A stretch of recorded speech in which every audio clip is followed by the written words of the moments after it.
Hola a todos y bienvenidos a Poplitics, el podcast que conecta al mundo del cine, las viñetas y las novelas con este que nos tocó vivir. Mi nombre es Diego Mendicuti y hoy me acompaña una persona muy especial. Les cuento un poco de su historia. Él estudió Relaciones Internacionales, concluyó en 2019 y justo después de concluir se le acercó una persona de tez morena y le dijo que vivíamos en una simulación, a lo cual siguió para darle la opción de dos particulares píldoras, una azul y una roja. La azul lo haría volver a su vida normal y la roja le revelaría esa verdad oculta. Él, por su curiosidad, eligió la roja y pues se dio cuenta de que somos baterías humanas y que servimos a un ejército de máquinas. Y hoy pues viene a deleitarnos con su presencia, a contarnos la verdad. Él lo conocen en los bajos mundos como Neo, pero yo lo conozco como... Es que no pueden saber quién eres las máquinas, ¿verdad, güey? No. Si no, va a venir el Agent Smith y te va a partir tu puta madre. Si das el nombre completo, ya van a poder buscar con código postal y pueden ver mi wishlist en Amazon. Y van a decir, ese güey es un incongruente, porque mandó a chingar a su madre a Jeff Bezos, pero tiene su lista. Yeah. Nada más estaba esperando que volviéramos a mencionar a Jeffrey Bezos. Bueno, de todas maneras, Majo, ahí en la postproducción cortamos el apellido completo, ¿no? Para no tener riesgos de seguimiento. Sí, no, ya el algoritmo de Meta, porque ya no es Facebook, es Meta, está cañón. No. Bueno, pues ya después de toda esta, ahora sí que basura verbal que acabo de escupir, bienvenidos de nueva cuenta a esta edición, nuestro quinto programa.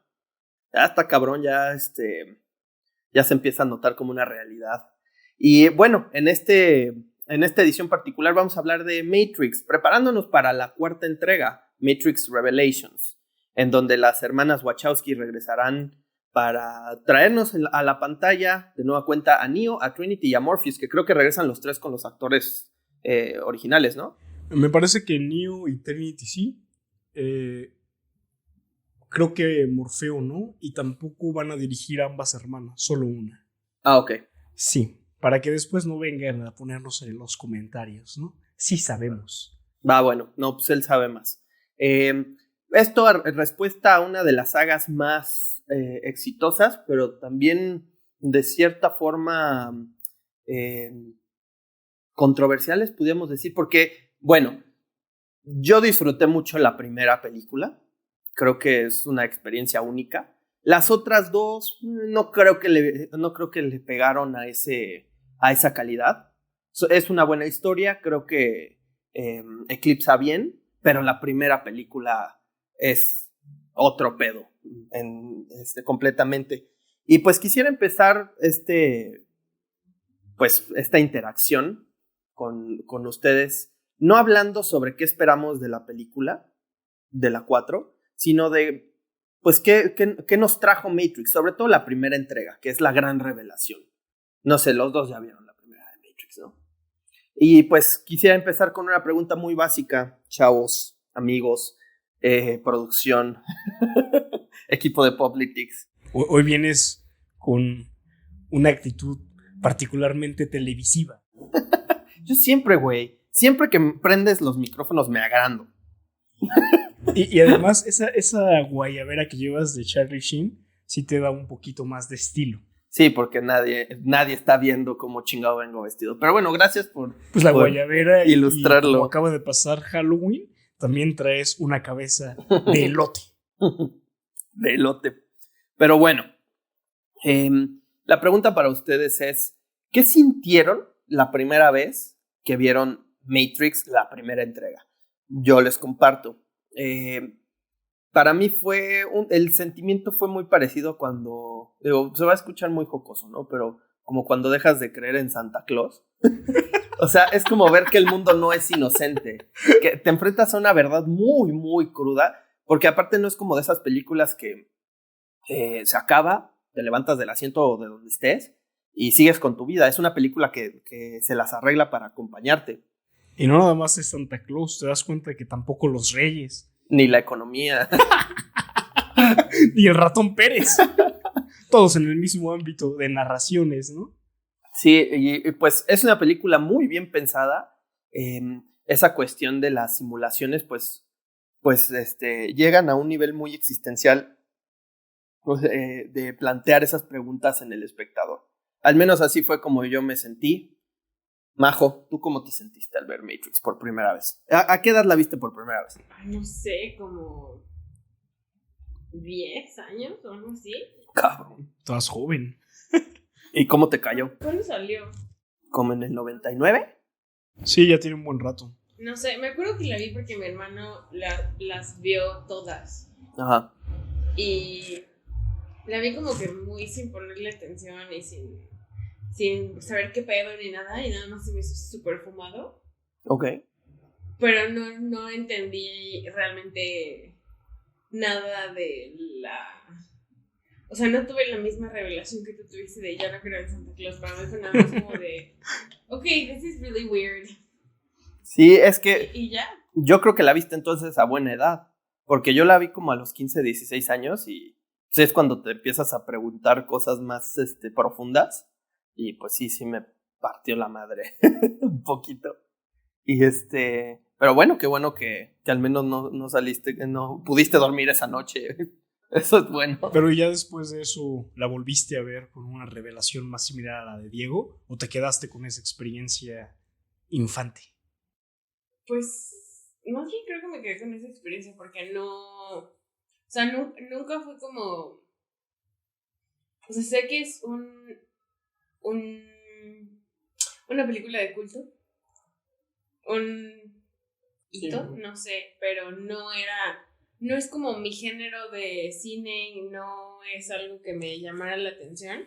Y hasta después que entré a la carrera y que, o sea, no la volví a ver, pero sí era como más una cosa de apreciación de, los efectos para la época y la historia sí es muy poco común, o sea, tiene un gran logro técnico y un gran logro narrativo y cosas así, pero no como... No sé, vi más memes que que la película. What if I told you?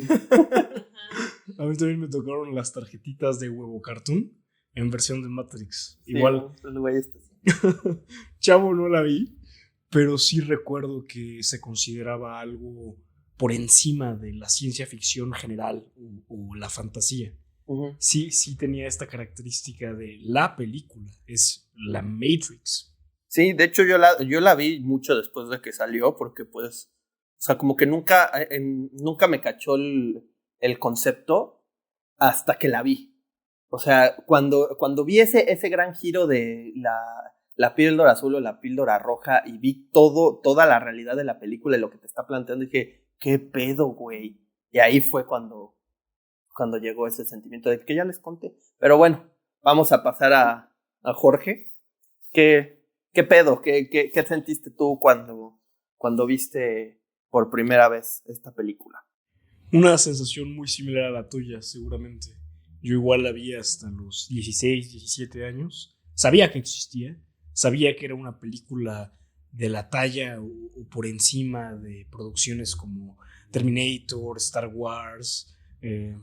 Ya sabes, todas estas películas hollywoodenses que están en la cima por ser blockbusters. Uh-huh. Y creo que me esperaba algo distinto. Creía que iba a ser una película sí centrada en acción, como lo que termina siendo la Matrix, pero quizá ahí con un poco menos de filosofía. Si ya tienes un poquito de noción de ciertos conceptos, como el mito de la caverna de Platón, o de quizá algunos conceptos más gnósticos, de lo que hablaremos más al rato, pues creo que la película se torna sumamente reveladora. Pasa a tomar el papel que en algún tiempo tuvo Alicia en el País de las Maravillas o El Mago de Oz, con estas realidades alternas. Toca temas metafísicos de cuestionamiento sobre, pues, eso precisamente, ¿no? El tejido de la realidad. ¿Qué es lo que constituye todo esto que nos rodea? Claro, y plantear que todo eso es falso, ¿no? O sea, plantear que estamos sirviendo a un ser superior mientras dormimos y soñamos con tener una vida independiente, ¿no? Es impresionante porque al final también toca mucho tema de emancipación al sistema muy, muy escondido. Yo recuerdo que incluso en la universidad que nos tocó en algún equipo, pues planteamos algunas escenas de Matrix en esta presentación, en donde queríamos ejemplificar como esta atadura al Estado y cómo está alrededor tuyo, porque pusimos la escena de cuando Morpheus le está diciendo que es la Matrix, que Sí, están es en la algo sala. que puedes oler, sentir, pero no puedes ver. Sabes que está ahí. Ajá. Y es interesante que lo menciones relacionado a nuestros proyectos de la carrera, porque creo que la Matrix se puede entender desde varios sentidos.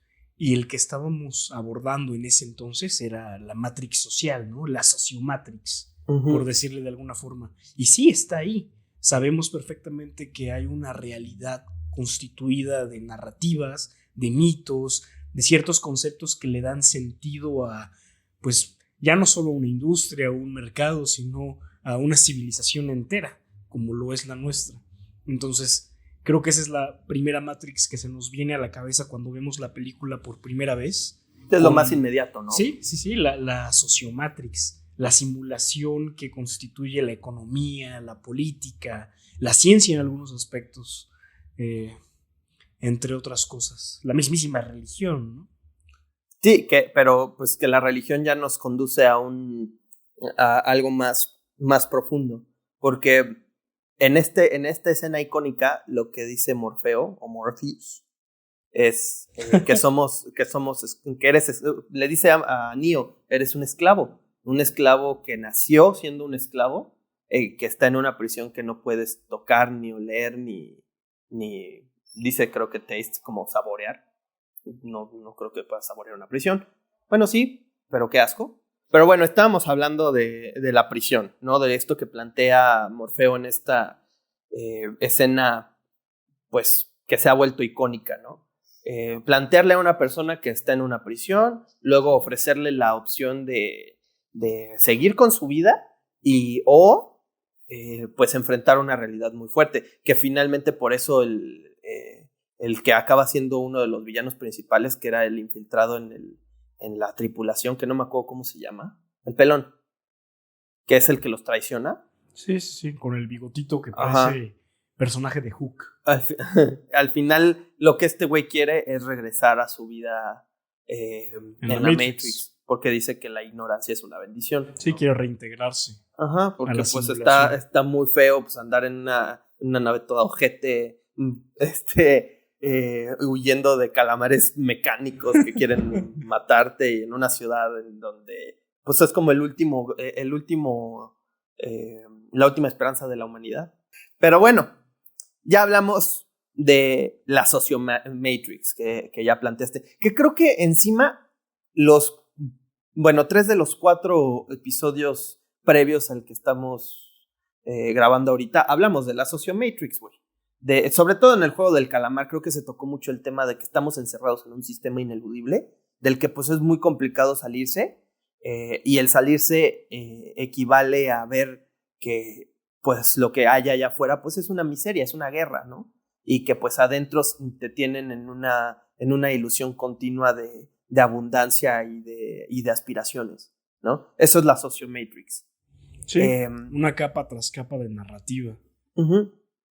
Pero pues ya, sin profundizar mucho en eso, porque creo que ya se profundizó demasiado en los 3 pasados, como ya lo mencioné, pues hablemos de algo más profundo todavía.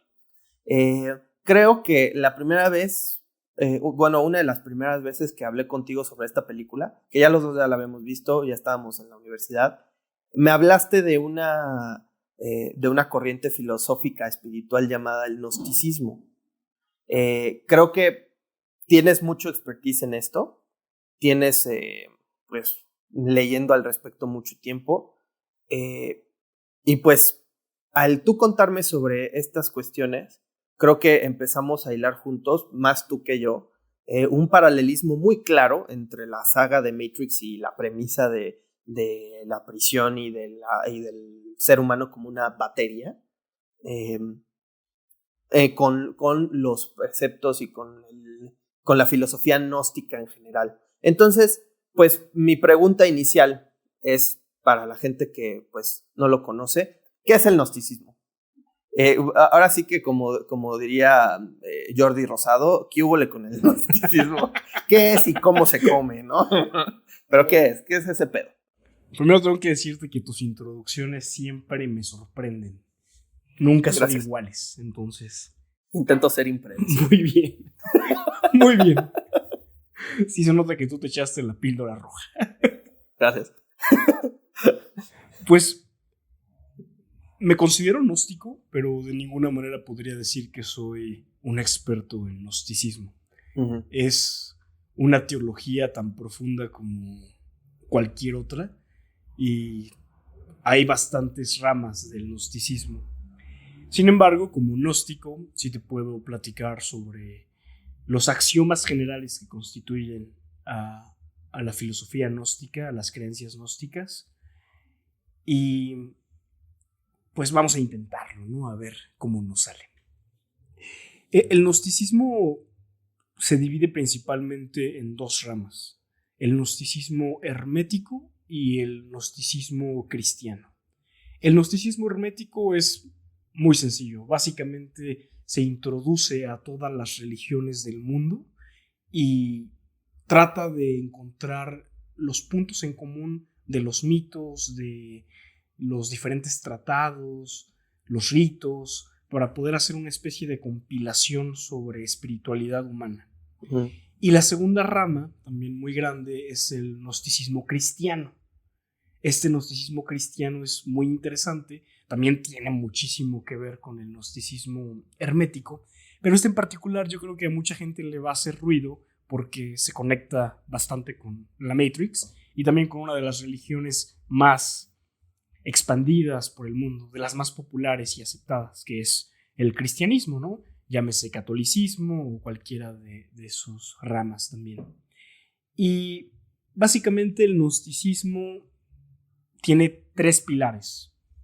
El primero habla sobre la gnosis. Gnosis en griego es conocimiento, pero no es un conocimiento exógeno por el que trabajas para conseguir a través del estudio, a través de la investigación, a través del debate. Es más bien un conocimiento intrínseco al ser, por el que sí tienes que trabajar, pero es una cuestión de introspección. Para los gnósticos, el sentido de la vida es encontrar la gnosis, que es precisamente esta divinidad del ser humano oculta en su interior. Esa sería la razón de vivir para los gnósticos, porque si te encuentras a ti, encuentras a Dios. Ese sería el primer pilar. Ok. Muy interesante, ¿no? ¿Te hace sentido con la Matrix? Pues sí, o sea, toda esta idea de que pues tienes que encontrar dentro de ti esa divinidad, pues ahora sí que esa autenticidad, se le podría decir también, ¿no? Es como pues un cacho de, pues sí, un cacho de divinidad que todos tenemos. Pero, ¿cuál? O sea, y aquí mi pregunta es, ¿cuáles son los mayores obstáculos, sobre todo en la sociedad de hoy, para encontrar esa gnosis, para encontrar esa divinidad en cada uno de nosotros? Pues precisamente ahí entra el segundo pilar del gnosticismo, Okay. que sería el reconocer que dentro de nosotros existe esta divinidad y claramente hay una serie de narrativas, de estructuras que no permiten al ser humano concentrarse en esa tarea que es conocerse a sí mismo. Ajá. El gnosticismo cristiano tiene evangelios apócrifos del Nag Hammadi, se encontraron por ahí de 1945, pero son incluso más antiguos que los 4 canónicos de la Biblia moderna. Y en estos escritos, en alguno de los pasajes, se habla sobre esta dicha esta enseñanza de Jesús, hablándonos no de pecado y arrepentimiento, sino de ilusión e iluminación. Ok. Entonces, para poder encontrar ese segundo pilar, que es la esencia divina que está dentro de nosotros, uno tiene que atravesar las ilusiones para poder llegar a la iluminación. Y en ese sentido, la iluminación, más que un estado eufórico en el nirvana, tiene que ver con la cosmovisión que uno genera, quitar todas las narrativas externas y ver las cosas tal cual como son. Muy a la budista, estar en el aquí y el ahora. Ese vendría siendo el segundo pilar del gnosticismo, y efectivamente hoy día es muy complicado llegar a él pensando en que tenemos no solo la sociomatrix detrás de nosotros, sino un mundo virtual que está a punto de llegar a un apogeo en donde todos estamos de alguna u otra forma arraigados. Incluso si no te gusta tener Facebook, en algún momento lo has de haber tenido por una u otra razón. Sí.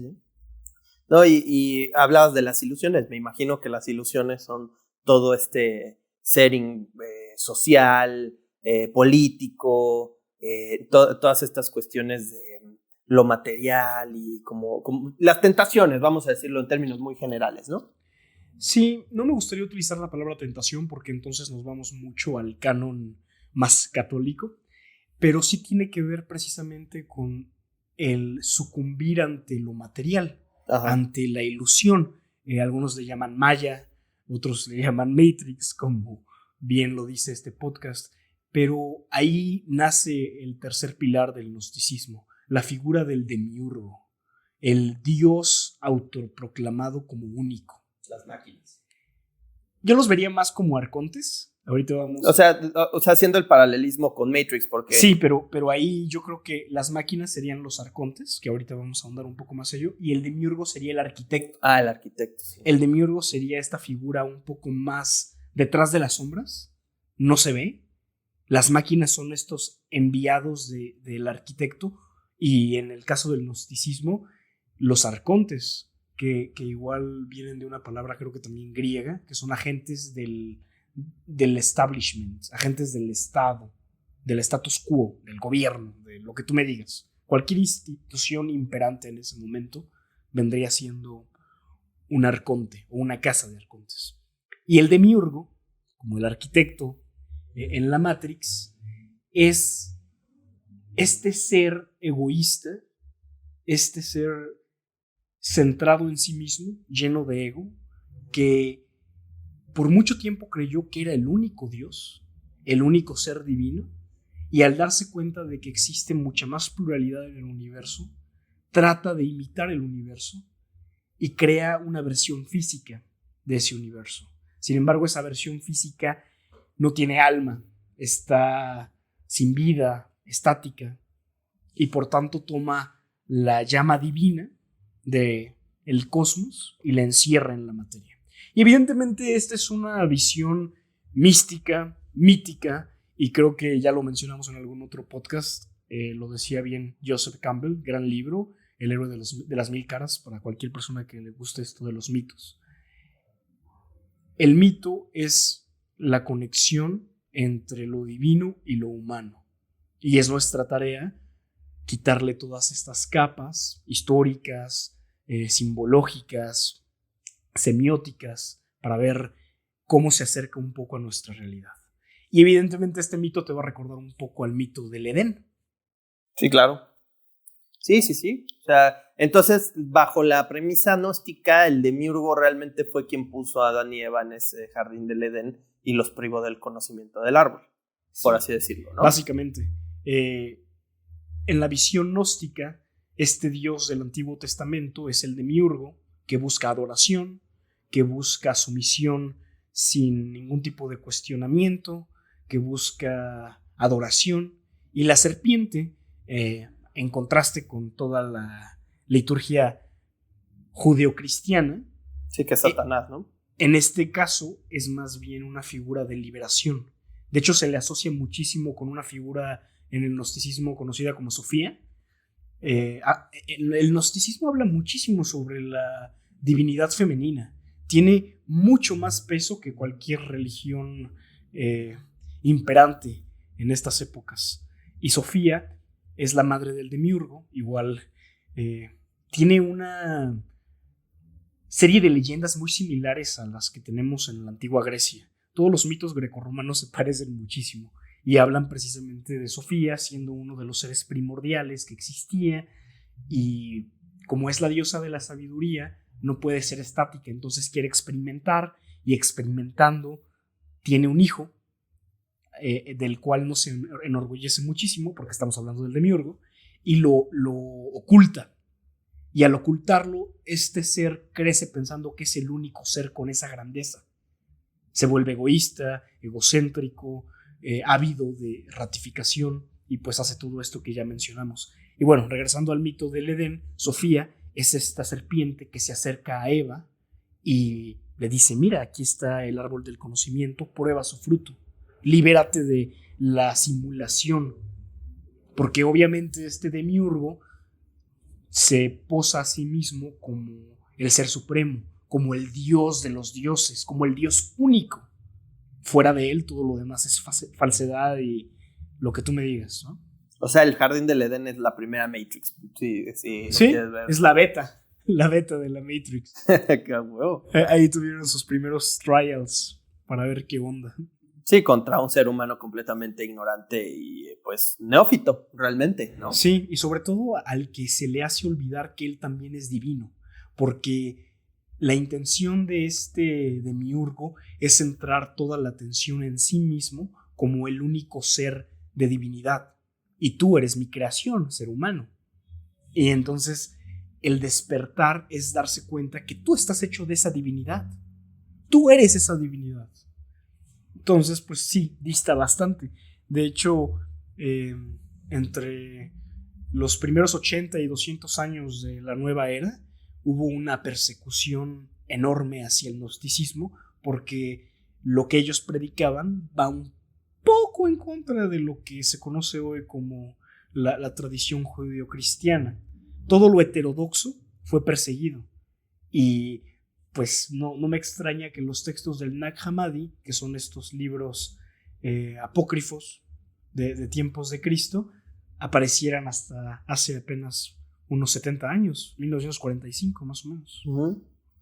Sí, es muy interesante realmente, o sea, cómo esta filosofía pues ata todos los mitos, ¿no? O sea, porque yo lo entiendo así, como, o sea, por algo hay una filtración en todas las religiones, hay una conciencia primordial que dice, pues ahora sí que como lo dicen en Doctor Strange, la Ancient One, que dice que, o sea, que le enseña primero un mapa energético del cuerpo, y luego le enseña una resonancia magnética y le dice a este güey, pues mira, estos son mapas de gente que podía ver una parte del cuadro, pero no podía verlo todo, ¿no? Sí. Entonces, por lo que entiendo del gnosticismo, pues lo que se cree es que cada religión o cada perspectiva espiritual actualmente es parte de una de una noción es una noción parcial de una espiritualidad completa que pues, no comprendemos aún, ¿no? Pero aquí lo interesante también, que también tiene que ver un poco con Matrix, y es algo que pues particularmente a mí me gusta mucho en las historias, la exaltación al ser humano. O sea, creo que vivimos ya en una época, no sé si ustedes estén de acuerdo, de sobajar al ser humano, de asumir que es malo. Yo sé que van a decir que la naturaleza humana no existe y la chingada. Ok, está bien. Yo no me voy a poner a ser el que argumente que el ser humano es bueno por naturaleza. No, tampoco. Pero pues sí hay un propósito más allá de simplemente venir, de nacer, crecer, reproducirse, morirse, ¿no? O sea, hablando del rango espiritual. Y creo que es muy valioso como narrador, pues exaltar al ser humano, en lugar de decir, no, pues el hombre es una pinche plaga, que pues nada más vino a joder al mundo y ya, ¿no? O sea, creo que las historias que tienen más appeal y que las que te inspiran más son las que exaltan al ser humano. No sé, el del otro lado me puedo encontrar un Avatar, ¿no? Avatar te plantean como que el ser humano es una mierda, que dice, jodieron su planeta. Digo que no está muy lejos de la realidad en el sentido de que sí nos estamos jodiendo al planeta, pero fueron a un planeta en donde no conocen a nadie y vinieron a imponer, güey, ¿no? Y del otro lado tienes a Matrix, que precisamente son los villanos los que creen que el ser humano es una plaga, pero realmente la lucha del héroe es el ser humano contra estas criaturas artificiales que vinieron a invadir, ¿no? Estas entidades. Y es muy curioso que lo menciones porque esta faceta del ser humano que ya destruyó su propio planeta y va a otro planeta a extender su dominio, es muy similar a lo que se concibe como el arconte genérico o el demiurgo. Evidentemente no hay una sola visión de lo que es el demiurgo o el arconte, como ya mencionamos aquí. Algunos lo conciben como este dios preadánico, otros lo conciben como este dios un poco más griego, pero también hay una versión un poco más cósmica que combina la Matrix con el terror cósmico de Lovecraft, que habla sobre estos seres que llegan al planeta para obtener la energía de baja vibración del ser humano. Ajá. Y pues en ese deseo por dominar al ser humano, se busca transformar al hombre en lo que ellos son, porque no son completamente vida orgánica, no son completamente vida ni siquiera, son seres artificiales muy similares a lo que se plantea en la Matrix, pero no a un nivel físico de máquinas. Los arcontes en el gnosticismo son vistos más como seres extradimensionales, que tienen dominio de este planeta, efectivamente, muy a la Matrix, muy a la mito de la caverna de Platón, y tienen al humano en este círculo de reencarnaciones, haciéndole creer que es solo eso, un ser humano, un Homo sapiens superevolucionado cuya vida gira alrededor de nacer, crecer, reproducirse y morir, y no ser estos seres trascendentes que verdaderamente somos. Entonces, sí, la figura del arconte, el demiurgo, creo que está presente en muchísimo arte y muchísimas obras de ciencia ficción y fantasía, incluso en pues relatos teológicos, como ya mencionamos. Claro. Oye, y con todo esto que hemos conversado, porque claramente yo detecto, digo, sería algo muy estúpido no verlo a este punto, ¿no? Pero yo detecto una rivalidad muy clara entre el arconte, el demiurgo y los arcontes, perdón, y el ser humano, y la divinidad intrínseca y la gnosis, ¿no? Sí. ¿Hay una guerra santa? Sí, podría decirse, entre la divinidad y estos seres de oscuridad, que obviamente el gnosticismo toma nociones de básicamente todas las religiones, sobre todo el gnosticismo moderno, que hace las paces entre el gnosticismo hermético y el cristiano. Ajá. Entonces, pues obviamente de aquí tomamos muchísimo de la religión hindú, la budista, la misma judeocristiana, y se habla de el demiurgo y los arcontes siendo esta polaridad de la divinidad, o sea, siendo esta versión oscura, siendo esta antítesis de lo que nosotros somos. Okay. Y el planeta entonces es este campo de guerra, este tablero de ajedrez donde la divinidad se está enfrentando no solo a estos seres oscuros, sino a el olvido de su propia divinidad, que es lo peor que puede pasar, porque pues la Matrix es precisamente cuando dejas de ver lo que verdaderamente es para aceptar una de las narrativas imperantes, hegemónicas. Tú me has comentado en pláticas, ahora sí que anteriores a la grabación de este podcast, que hay arcontes que son o que tú ves a ciertos seres humanos como arcontes. Creo que ya hemos mencionado mucho sus nombres en este podcast, incluyendo a cierto calvo que dirige Amazon. Pero, o sea, si estamos hablando de que el ser humano tiene una divinidad intrínseca, ¿cómo es que un arconte puede ser un ser humano? Creo que hay varios conceptos que necesitamos abordar antes de responder esa pregunta, y quizá son muy básicos para algunas personas, pero quizá y otras jamás lo hayan escuchado. Y se habla mucho de la polaridad del mundo, de la dualidad que experimentamos como seres humanos. Ujú. Y pues evidentemente la naturaleza de la divinidad es una polaridad de luz elevada, y la naturaleza de la oscuridad pues es una vibración más baja, es una vibración más ruin. Ok. Y así como existe esta noción de una fuente de luz, una fuente de vida, también existe su contraparte, sobre todo en la visión de un mundo un poco más maniqueísta, de dualidades. Entonces existe también esta fuente de oscuridad. Y el principio primordial tanto de la conciencia como de la luz, que también se puede entender como amor, es el libre albedrío. Okay. Y el libre albedrío te permite a ti tomar acciones conscientes o inconscientes para vibrar en una u otra polaridad. O sea, un ser de oscuridad puede convertirse en un ser de luz, y un ser de luz puede convertirse en un ser de oscuridad. O sea, no estamos encasillados. No. Y creo que eso toma especial relevancia en estos momentos en donde parecería que la humanidad ya aceptó la oscuridad desde hace muchísimo tiempo. Todavía existe la posibilidad de que haya seres humanos conscientes que hayan estado viviendo de forma consciente o inconsciente en la oscuridad, y a través de sus acciones, a través de esa búsqueda de la gnosis, puedan regresar a esto que se considera como luz, como conciencia. Yo sé que la cuestión de la vibración y de las energías suena muy New Age, te podrán decir, ¿no? Está muy, pero muy socavado. Sí, muy prostituido. Pero como dije en el podcast de Mika, saludos, la forma más evidente de ocultar algo es poniéndolo a plena vista y ridiculizándolo. Y no por nada hoy todo lo relacionado a las vibras, a las energías, a la New Age está tan presente en el consciente colectivo. Sí, te lo venden en la miscelánea de la esquina, güey. Es algo muy bastante. Hay que vibrar alto, brother.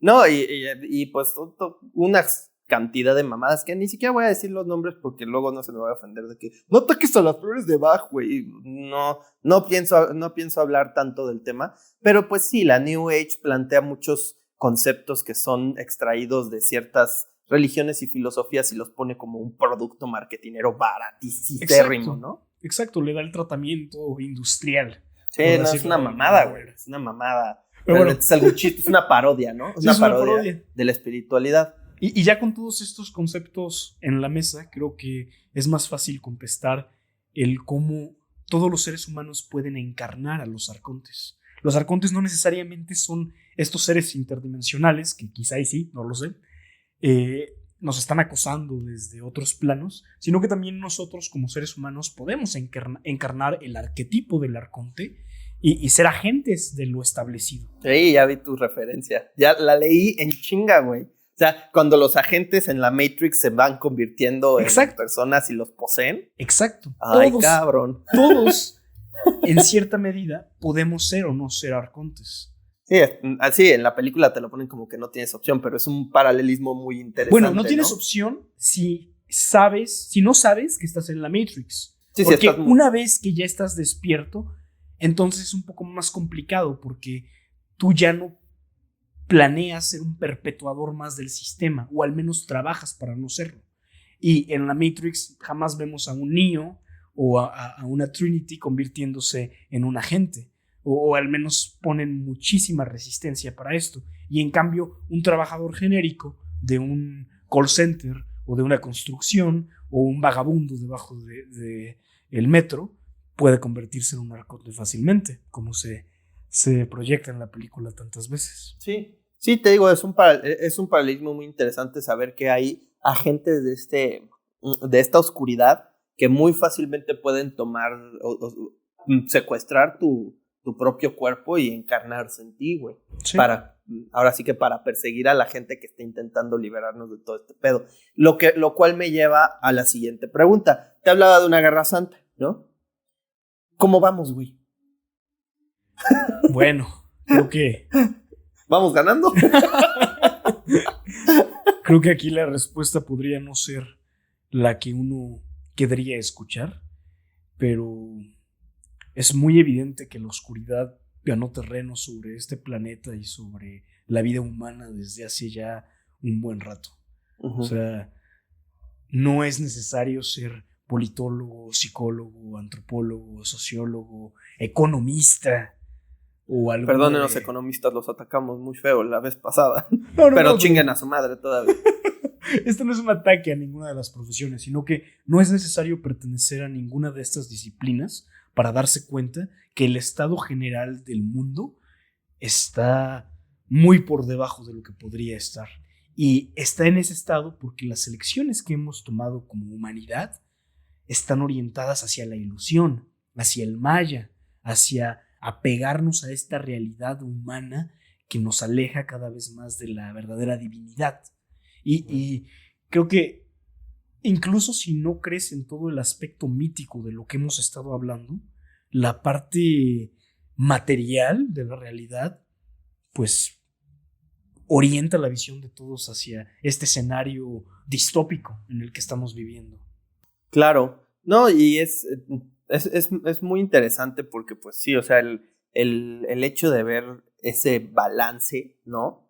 En el que, pues, uno intenta pensar o uno quiere pensar que, pues, la luz le gana a la oscuridad y que se está opacando de cierta manera a esas malas intenciones en forma de comentarios como de vamos mejor o ya estamos entrando a una época de más tolerancia. Toda esa cuestión que pues puede llegar a ser, yo creo, muy engañosa, ¿no? Sí. Muchos lo conocen como la nueva era impostora, la disidencia controlada de lo político. Sí, que cuando realmente el ser humano nunca ha estado más polarizado. Si bien no hay tanta violencia, no sé por qué van a decir, es que en la Segunda Guerra Mundial se mataban y los quizá judíos. No hay una violencia explícita en forma de ese tipo de carnicerías, pero definitivamente estamos más polarizados que nunca. Y me encantó que utilizaras esa palabra porque la dualidad es clave en toda la concepción gnóstica de la ilusión en la que estamos viviendo. Nosotros estamos en una dicotomía de víctimas y victimarios, en una dicotomía de oprimidos y opresores, y encarnamos diferentes papeles durante nuestra vida que alimentan esta realidad. Y creo que es muy claro que la realidad humana está basada en narrativas, en discursos que le dan poder a ciertos conceptos para materializarlos en un sistema legal, en un sistema político, en un sistema social. Y el que estamos viviendo en este momento, como bien dijiste, está más polarizado que nunca. Y si concebimos a la integración, a la unidad, como parte de esta iluminación que nos va a permitir salirnos de este eterno retorno, entonces creo que estamos peor que nunca, porque estamos siendo más duales, más polares, más antagónicos, más hostiles que nunca. Claro, sí, no, es impresionante porque te digo, repito, creo que ya esta idea de que estamos yendo por mejor camino y estamos todos más unidos, pues podría llegar, o sea, pues es errónea realmente, ¿no? O sea, si uno le pone un ojo verdaderamente crítico a la situación, como tú lo dices, pues estamos en la época de polarización más prominente en la historia de la humanidad, ¿no? Pero bueno, en cuestión de esta ilusión, ¿no? Porque, digo, sería muy sencillo llegar en este podcast y decir, ¿saben qué? Tenemos un enemigo en común, que es la oscuridad, todos álcense, vamos a chingarnos a ellos. Al demiurgo. Ajá, pero o sea, ¿qué compone a estas ilusiones que nos evitan ver esta realidad, güey? ¿Qué evita que el ser humano llegue a la gnosis y que se esté inclinando hacia otro lado? O sea, ¿cuál sería tu diagnóstico? Creo que podemos utilizar tanto la visión divina como la visión más empírica, refiriéndome a la realidad del día a día, que no necesariamente tienes que creer en ninguno de estos mitos para saber que vivimos en una cueva de Platón, que verdaderamente estamos persiguiendo ilusiones, que verdaderamente estamos persiguiendo sombras. Y estamos demasiado arraigados y enamorados de la ilusión, a tal nivel que no queremos abandonar un edificio que ya está en ruinas, que se está cayendo, que evidentemente ya no puede sostener a más personas dentro. Y en lugar de salirnos de ese edificio, en lugar de alejarnos de él, tomar conciencia de qué fue lo que llevó a ese edificio a ser erigido, queremos parcharlo, queremos ponerle curitas, queremos seguir estando ahí. Y aplica tanto para la realidad social, material que estamos viviendo, como para la realidad espiritual, divina, mítica, o como le quieras llamar. O sea, no hemos tenido la suficiente valentía como para decir, ¿sabes qué? Estos 4 jinetes del apocalipsis, que son la economía, la política, la religión y la ciencia de forma dogmática, porque tampoco quiero que se entienda que somos negacionistas de la ciencia, ¿no? Sino, exacto, sino más bien que la ciencia también se puede cuestionar. La ciencia no es la respuesta absoluta a todo, es solo una visión, sí, muy certera, pero no puede explicarlo todo. Sí, ¿no? Bueno, regresando a estos 4 jinetes del apocalipsis, creo que como humanos hemos creado ídolos de barro a los que ya no nos queremos ya no nos queremos cuestionar, ya no queremos poner en tela de juicio su valía. Y como nuestro sistema económico es tan complejo y lleno de tantas fórmulas, es que no, la teoría dice que esto, y nuestro sistema político nos dice que el otro, y los dogmas religiosos y científicos, y sabemos más que nunca en cuanto a datos netos, pero entendemos cada vez menos nuestra esencia como seres humanos. Y en la parte religiosa, en la parte política, siempre va a haber quien ratifique concepciones que perpetúen el sistema, que les dé beneficios. O sea, no es muy difícil entender el por qué hay figuras que quieren proteger el status quo. Pero bueno, esa es la parte material, social. En la parte más divina, la razón por la que no nos hemos logrado escapar es porque no hemos recordado que somos más que solo esta experiencia. Somos más que solo este cuerpo, somos más que las experiencias que hemos tenido como seres humanos. Ahí ya entran muchísimas, pues, ideas religiosas, si bien dirás, pero el principio es el mismo de lo que acabo de mencionar en la cuestión social. Estamos tan enamorados de la realidad material, de la realidad en la tercera dimensión, que nos hemos olvidado de que quizá hay más. Ok, pues sí. O sea, finalmente, o sea, por lo que se refleja, es que estas ilusiones vienen en forma de un sistema económico, un estado incluso, y desde lo más pequeño. O sea, mi ilusión puede ser vivir para ahorrar y comprarme un coche último modelo. O la concepción tan básica como el ser miembro de una familia en sus diferentes roles, ¿no? Lo que significa ser un hijo, lo que significa ser un padre. O sea, esto ya deconstruye básicamente cualquier rol que uno asume durante la vida como ser humano. Uh-huh. Son apegos, entonces. Sí, son narrativas, son discursos que no necesariamente son negativos. Simplemente, como decíamos en el episodio de Chespirito, no tiene nada de malo el ver cierto contenido o el encarnar cierto arquetipo, siempre y cuando sepas de dónde viene y por qué lo estás encarnando o para qué. No tiene nada de malo que tú busques encontrar éxito financiero siempre y cuando sepas la razón por la cual lo estás haciendo y no seas un simple perpetuador.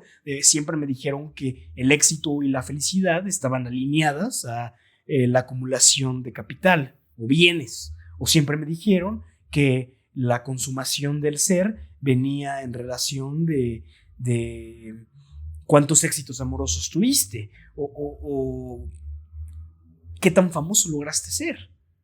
Sí, es algo ahora sí que muy, muy humano, ¿no? Y lo podemos ver ahorita con la era del influencer, güey. O sea, todo ese pedo de hacer estupideces enfrente de la cámara por obtener likes. O sea, cada vez esa moneda de cambio que el ser humano busca es más barata y más estúpida e inútil, ¿no? O sea, ¿cómo es posible que ya se viva por likes, por compartir? O sea, que sí, acaba siendo una visibilidad, acaba siendo un ocupar espacio, pero es una mamada, güey. Es una mamada, pero también es una mamada el que nos rijamos a través de un sistema financiero que colapsó hace décadas. Bueno. Y no lo digo por descalificar tu comentario, sino porque... Gracias. No, tú eres muy inteligente, bro. Gracias, güey. Te ratifico. Gracias.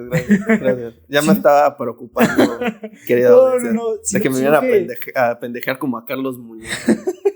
Chinga tu madre, Carlos Muñoz. Sí, chinga tu madre, Carlos Muñoz.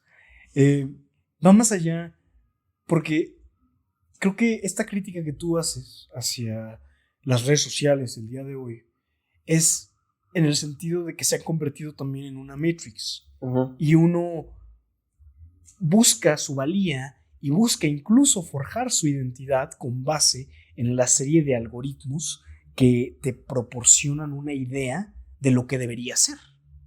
Y sí, efectivamente es una Matrix, pero es una de las Matrix más superficiales y quizá tampoco sea una de las más agresivas que hemos atravesado como seres humanos, porque mencionaba yo la cuestión de la economía. ¿Cómo es posible que haya países con riqueza en cuestiones naturales absurda y que económicamente estén apachurrados, estén desinflados, estén completamente en la lona? O sea, el nuestro, güey. Sí, el nuestro es un muy buen ejemplo, pero sé que también hay países en mucho peor situación y están así precisamente porque están dentro de una matrix internacional, y aquí sí me gustaría recalcar el hecho de que ambos tenemos un título en ciencias políticas y relaciones internacionales y no estamos diciendo cosas por decir. Esa es una realidad que se ha estudiado desde hace muchísimo, y cuando un país no se adecua a las reglas de la narrativa internacional, pues sufre bloqueos, sufre golpes de estado maniobrados desde otros países, sufre inestabilidad política, inestabilidad económica, y todo por no haberse alineado a esa narrativa. Entonces, en ese sentido, como humanidad, a la par de estar teniendo redes sociales como TikTok, en donde todos estamos repitiendo lo mismo, también estamos viviendo en lugares donde tenemos todos los recursos del mundo, pero la narrativa dice que somos pobres. Entonces, somos pobres. Es una ilusión tan fuerte, tan arraigada, que se materializa.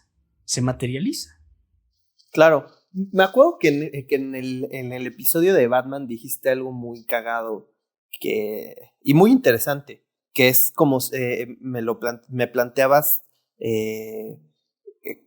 que todo este pedo de la economía, bueno, toda esta situación de la economía, era como si alguien llegara a tu casa, saqueara tus bienes y te empezara a dar una mesada, diciéndote, pues ahí tienes para el gasto. ¿No? Sí.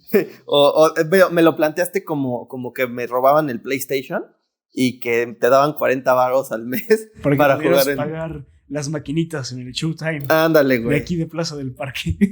O sea, por todo lo que has ejemplificado en este este podcast, y aparte con la cuestión que ahorita estamos abordando sobre los países, sobre la realidad económica, pues lo veo también mucho en relación con lo que estábamos hablando previamente sobre el gnosticismo, en relación a cómo se está ordeñando al ser humano, ¿no?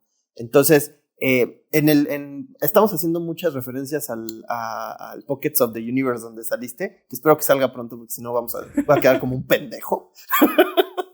Pero me parece que van a salir en enero. Pero hablaste de las granjas energéticas.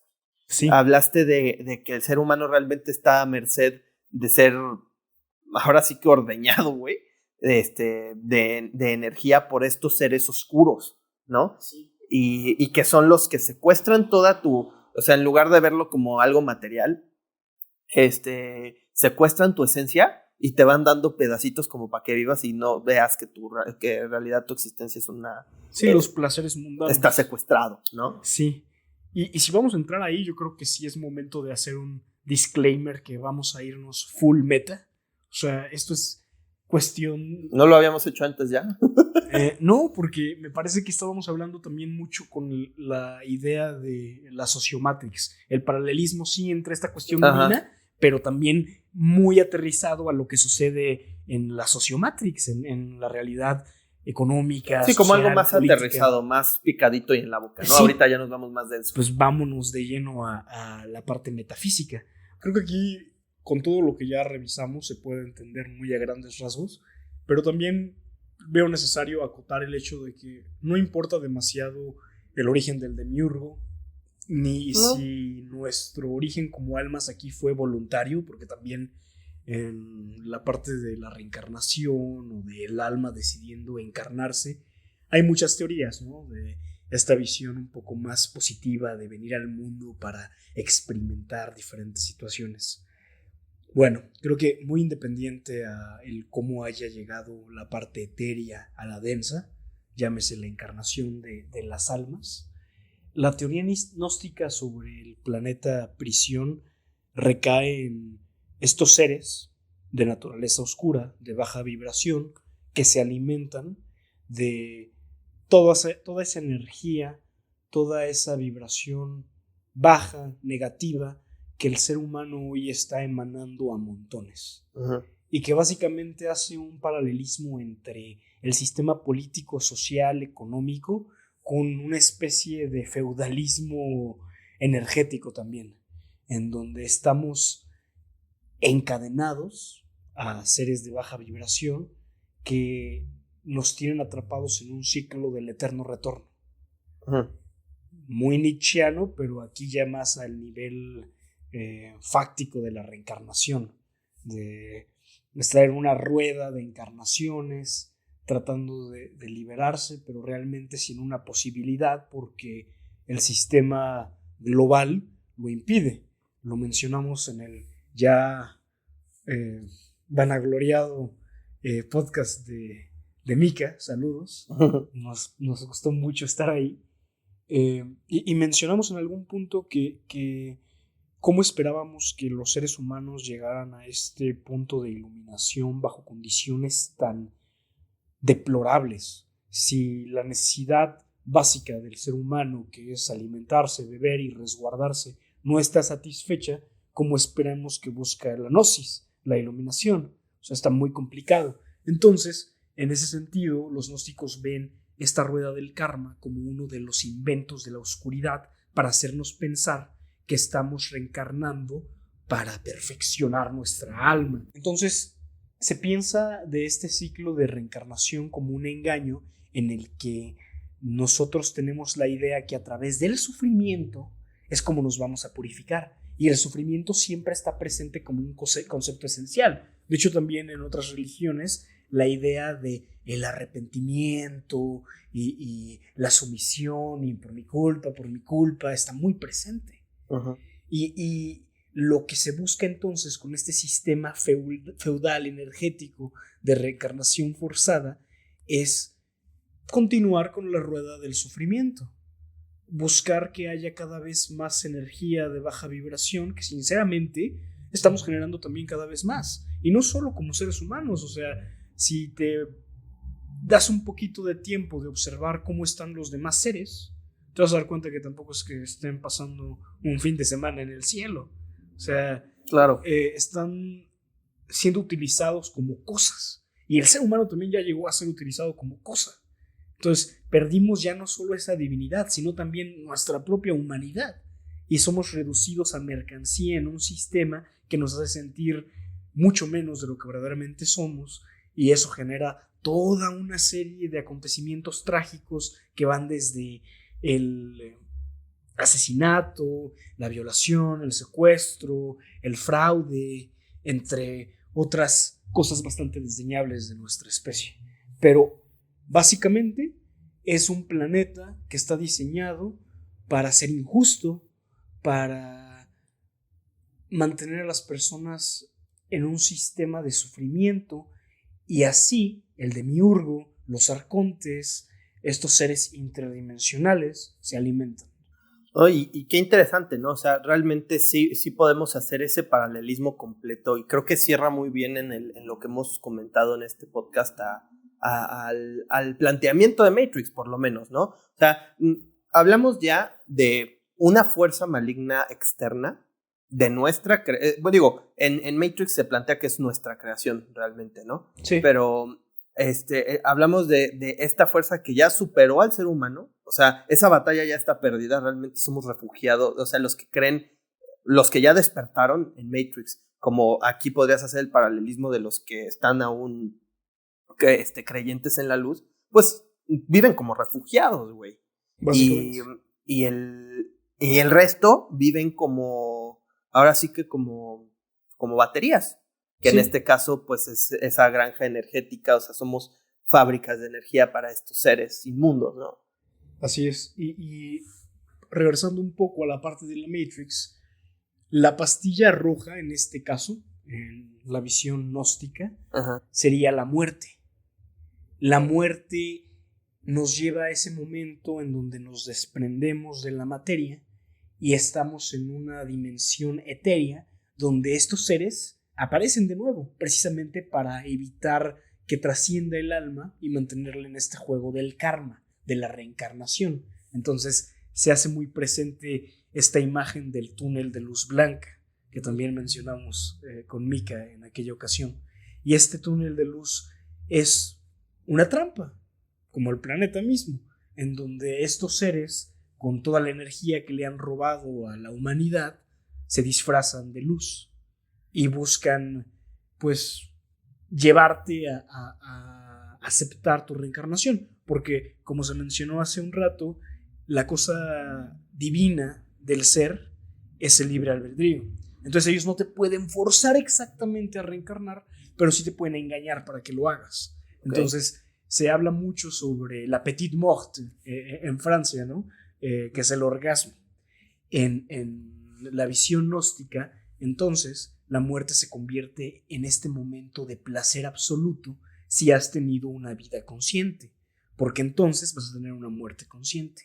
Y la petite mort se transforma ahora en la gran muerte que te libera, que te quita toda esa narrativa egoica que cargaste durante toda tu vida. Y entonces, una vez que te enfrentas a estos arcontes en forma de luz, que se pueden disfrazar tanto del Dios en el que tú creíste como del familiar más íntimo con el que te relacionaste en una de tus vidas.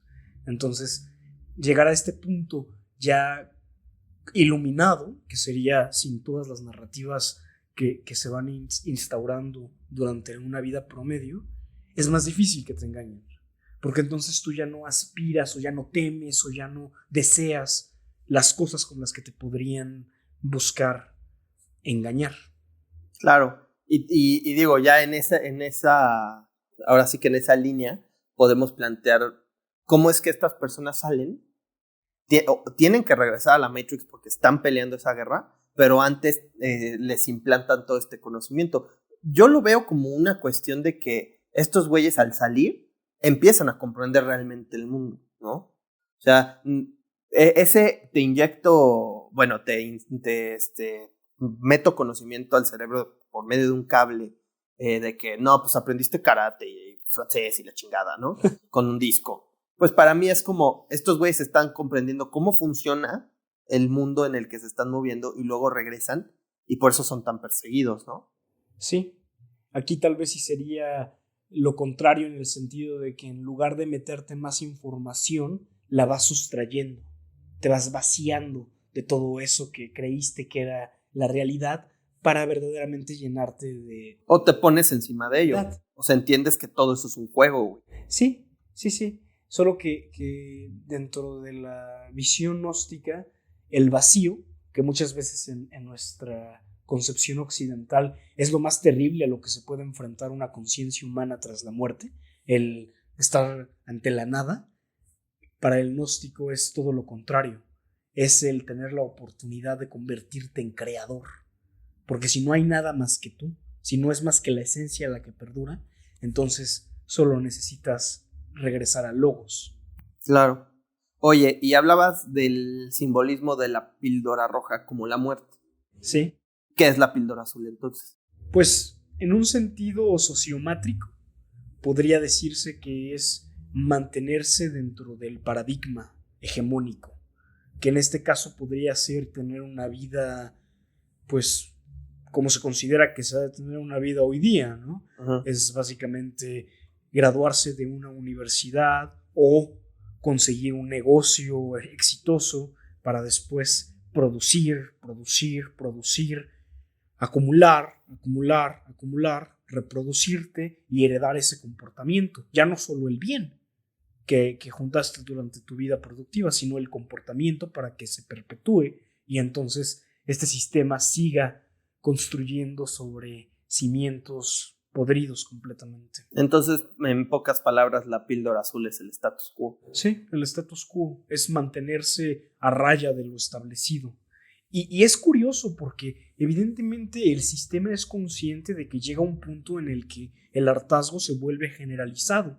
Entonces crea todos estos movimientos de subversión, pero siempre bajo el esquema de la disidencia controlada.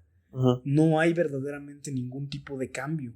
Hoy estamos viviendo supuestas revoluciones en muchos aspectos, pero verdaderamente la esencia de la estructura sigue siendo la misma. Yo no he visto un solo cambio en toda mi vida, probablemente en mis vidas pasadas tampoco, en cuanto al sistema sociopolítico. Siempre ha sido un sistema jerárquico. Siempre ha sido un sistema jerárquico en el que buscamos cambiar los líderes, a los ídolos, pero nunca volteamos a ver nuestra potencialidad interior, nuestro...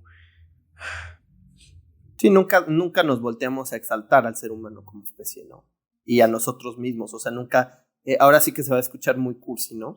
Pero nunca buscamos nuestro poder interior. Nunca ¿no? indagamos verdaderamente en la esencia del ser, porque exaltar al ser humano creo que se ha hecho durante muchísimo tiempo, pero exaltamos lo que creemos que hace grande al humano por encima de todo lo demás y no buscamos la esencia que se conecta con todo lo demás.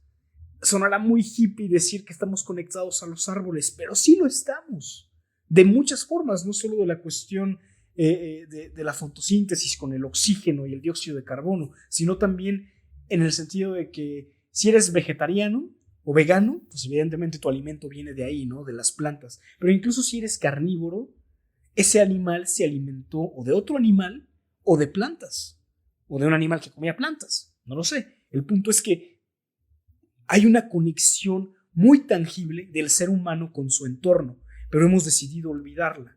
Y lo hemos decidido olvidar porque ni siquiera tenemos idea de cuál es nuestra esencia. Y aparte porque hemos encontrado sustitutos. Muchísimos.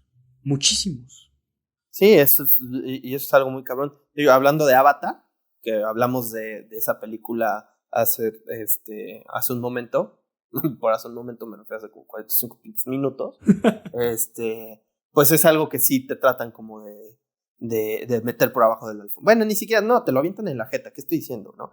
En la conexión con la naturaleza.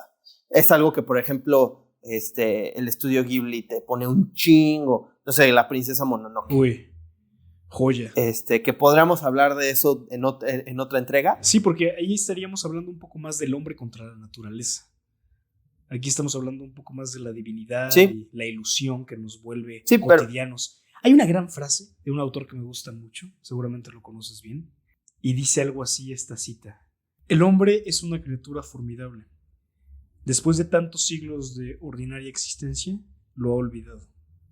Creo que esa frase resume a grandes rasgos lo que ha pasado con el ser humano.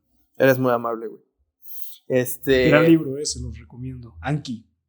Pues ya igual de eso hablaremos. Hay muchas cosas que brotan, yo creo, de este video, que funge como una poderosa raíz de la que pueden emanar muchísimas más entregas de este podcast. Pues estamos hablando de la realidad misma, entonces creo que se abre a todo. Creo que ya sacamos a relucir el tema del hombre contra la naturaleza.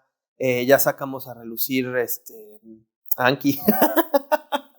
Que ya luego les diremos un poco más al respecto. La frase quedada. Sí, la verdad es que sí, muchas gracias. Y pues además, creo que también me quedo con ganas de explorar un poco más en el tema del elegido. Sí. Pero creo que a eso le podemos dedicar un podcast. Pues tal vez sí, el día que hablemos sobre Dune, que ya vimos, es una gran película, se toca mucho este concepto, sobre todo de el elegido como Mesías. Entonces, Lisan al-Gaib. Así es. ¿Cuál es el otro nombre que Kwisatz Haderach. Ay, cabrón. Le mama escucharlo. Es que la verdad, todo lo que se toca en Dune está también sumamente relacionado con conceptos gnósticos. Pero, como dices tú, sería un podcast completamente distinto. Y creo que aquí también ya llegamos al punto en donde se tocó la generalidad del tema. Quizá ahí en el capítulo de la Matrix 4 podamos tocar otro par de cositas que quedaron pendientes, pero el gnosticismo en general es la idea de que dentro de cada ser humano existe la divinidad y cada ser humano, sin necesidad de intervenciones, es capaz de conectarse con su interior y por ende con Dios. La idea entonces, una vez después de esta conexión, es buscar emanciparse de la sociomatrix y de la matrix material en la que vivimos y trascender lo que sea que eso signifique. Sí, liberarse. Sí, emanciparse. Podríamos utilizar muchos adjetivos similares, pero la idea... Consumir la píldora roja. Ahí está ya la idea. Bien dicha en esa píldora roja. Excelente, pues bueno, creo que por el momento no queda nada más que decir. Al final creo que la elipsis se logra. Matrix es un concepto muy interesante precisamente porque plantea una duda existencial de este tamaño. Por eso es lo que es. Por eso es algo tan importante y es un referente en el séptimo arte. O sea, no se puede negar la influencia de Matrix. Y creo que hoy hablamos de un ahora sí que un subtexto, un trasfondo espiritual muy interesante que se ata a esta película y se ata a muchas otras. Sí, entonces es un tema recurrente. Hablas del séptimo arte, pero yo creo que está presente en el consciente colectivo, no en el inconsciente, en el consciente.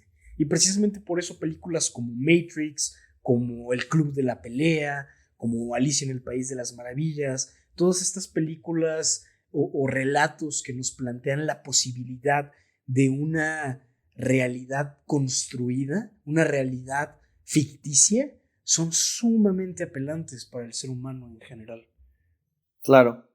Y pues, bueno, o sea, creo que sacamos muy buenos puntos de esta plática. Creo que más que en otras entregas del podcast no me queda más que pues agradecerte a ti que nos hayas compartido esta parte de tu espiritualidad, que creo que es muy relevante y que la explicaste con una profundidad bastante milimétrica. O sea, fue algo muy... No, o sea, sin afán de... No, o sea, fue algo muy, muy bien explicado, realmente. O sea, creo que quedaron claras muchas cosas y es algo muy revelador, como Matrix. Entonces, pues muchísimas gracias, Majo. Otra vez muchas gracias. Por ahí, pues, pueden seguirnos en nuestras redes sociales, pueden unirse a la conversación, pueden decirnos si están o no están de acuerdo con estos conceptos, pueden decirnos igual su punto de vista espiritual o cómo conectan Matrix con su vida cotidiana. Ustedes deciden. Yo me despido, mi nombre es Diego Mendicuti, con mi amigo Jorge Lugo, produciéndonos mi querida Majo de la Guardia. Esto fue Poplitics y nos vemos en la próxima emisión. No vayan al túnel de luz.